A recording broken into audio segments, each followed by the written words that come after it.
Un budget, donc, qui s'inscrit dans la continuité de la lutte contre la COVID-19 et qui ne prévoit pas un retour à l'équilibre budgétaire de sitôt. En fait, ça va dépendre de la vitesse de la reprise de l'économie. Le ministre des Finances de l'Ontario, M. Peter Bethlenfalvy, est avec nous pour nous parler de son premier budget. D'abord, bonsoir. Bonsoir. Alors, vous dites que la vaccination est la priorité absolue. Vous investissez 1 milliard de dollars. Or, on apprend dans ce budget que l'objectif de donner une première dose avant la fin juin à tout le monde est compromis.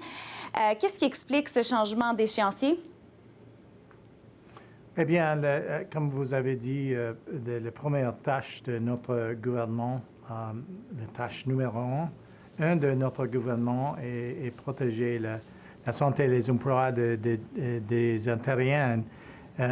Nous avons un plan pour que tout le monde qui veut un vaccin contre la COVID-19 vont l'avoir. Alors, il y a beaucoup d'affaires. Ça dépend, bien sûr, des vaccins d'Ottawa. Mais en fait, nous sommes prêts. On a jusqu'à vers 1700 vaccins déjà à faire. Alors, on continue cette tâche. C'est la tâche numéro un. Donc, vous avez le sentiment d'investir toutes les sommes nécessaires pour vacciner le plus de gens le plus rapidement possible parce que c'est ça, le nerf de la guerre, c'est la condition au retour à la normalité. Well, bien sûr, tout le monde, j'ai de l'espoir que tout le monde peut retourner à la vie normale, mais enfin, ce n'est pas des années, peut-être dans des mois. Mais premièrement, pour reprendre la vie normale, il faut qu'on distribue les vaccins à tous les Ontariens qui le veulent. Alors, la tâche, comme j'ai dit, n'est pas encore terminée. Oui. J'aimerais vous parler des foyers de soins de longue durée. Il y a plusieurs initiatives dans votre budget pour attirer du personnel, pour favoriser la rétention du personnel.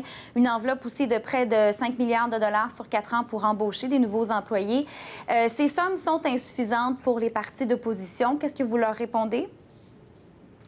Alors, je remercie toujours tous les préposés dans les maisons à soins de longue durée. Il fait un job extraordinaire dans les circonstances. Et bien sûr, je suis triste pour toutes les familles qui ont perdu des membres de famille. Alors, c'est clair dans ce budget que notre gouvernement va dépenser ce qu'il faut pour améliorer la situation, la capacité. Enfin, on bâtir à peu près 30 000 lits.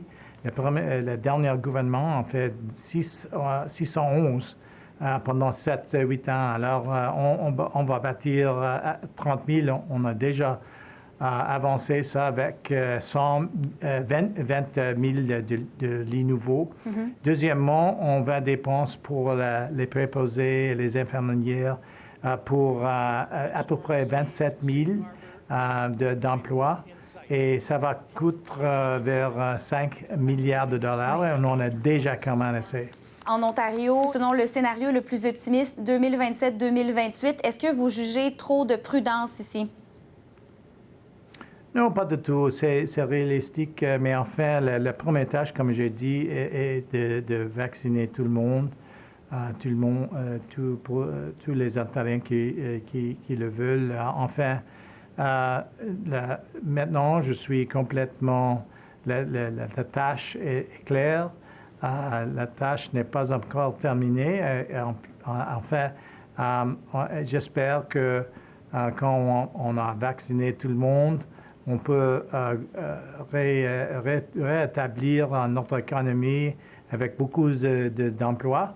Et alors, restez à l'écoute quand ça marche, mais actuellement, c'est le vaccin. Bon, c'est la vaccination la priorité. Vous avez aussi annoncé une série de mesures pour aider les Ontariens, les parents, entre autres. Mais c'est pas clair à la lecture de ce budget sur quel secteur vous allez miser votre relance de l'économie. Quelle est votre vision?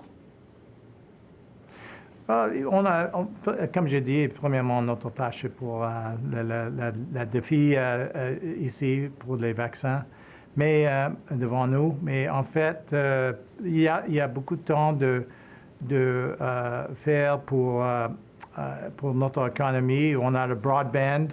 Nous avons fait beaucoup d'investissements pour les skilled trades, beaucoup d'argent pour ça, et aussi dans l'Investi Ontario. Alors, il y a beaucoup de choses et quand on bat cette pandémie, il y aura de croissance extraordinaire dans notre province.